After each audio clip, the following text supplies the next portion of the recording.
Very much. Thank you. I yield back. Mr. Boozman. Well, thank you very much for being here. Thank you, Senator Lummis, for all of your work in this area. I know that you're a leader and doing a tremendous job. While most of the discussion today has been focused on Western issues and big game, I wanted to bring up a topic that is important to both of us, and that is that there are a lot of similarities between the Central Valley of California and the Arkansas Delta and Grand Prairie with our bird migratory corridors. I'm referring to you, Mr. Bonham.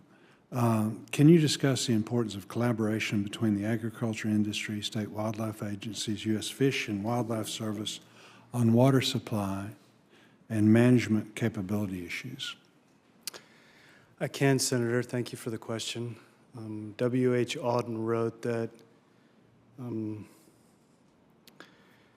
thousands have lived without love, but not one without water. And that is true for the conflict we often see in California's Central Valley, which was Senator Ricketts' question. But I have found if you sit at the table long enough and you put in the sweat equity talking about issues, there's a way to find balance. And the balance we're pursuing in the Central Valley is a combination of things. Our species that migrate in our rivers need water, but they also need habitat restoration. And there is strong common ground between the agricultural sector and my department and the U.S. Fish and Wildlife Service to do actual hands-on restoration projects. Plant trees, improve riparian corridors, restore floodplain habitat access for salmon, and also encourage agricultural communities to engage on voluntary redistribution of water that maximizes the time of year. So voluntary agreements that incentivize habitat restoration as a package through discussion and collaboration produces a much more durable result more regularly than sometimes the regulator can do through the power of its authorities. And I say that as a regulator at the Department of Fish and Wildlife. Very good. I'm a member of the Migratory Bird Conservation Commission, and they do a tremendous job preserving America's waterfowl for future generations, and that's something I know that we're all very passionate about. At the turn of the 20th century, overhunting, neglect for wetlands, the list goes on and on, really decimated the U.S. waterfowl populations. Migratory Bird Commission was created in 1929 and has been a tremendous success, and it's really been successful due to effective cooperation between state and local governments and the federal government. How do we take some of the other programs or create new programs that build on that model? You guys can all jump in and just kind of, again, it is a good model. They have been very, very successful. If I might, Senator, I think the Secretarial Order 3362, which has been raised several times, is a perfect example of federalism.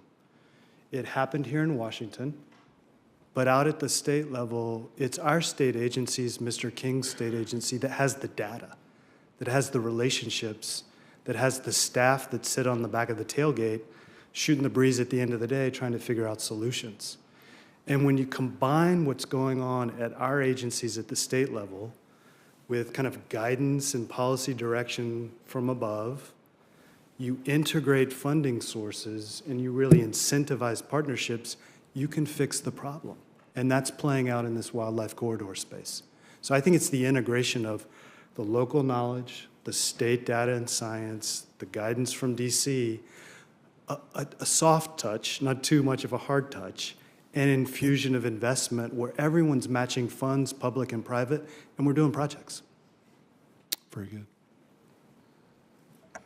Thank you, Senator. I concur with Mr. Bonham, and I'll just add there are a number of sort of regional and locally driven organizations working, like the Migratory Bird Commission. There are a series of joint ventures supported by the U.S. Fish and Wildlife Service, but really that bring together state and NGO and landowner organizations in that region to address the issues to migratory birds in that specific region and come up with solutions.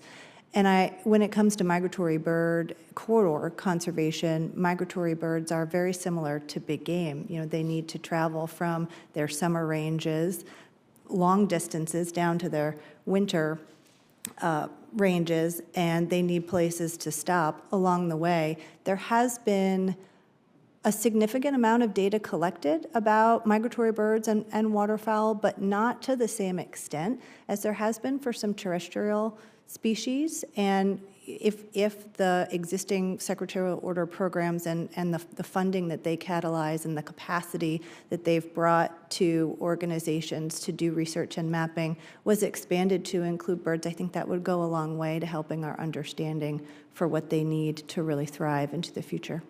Very good.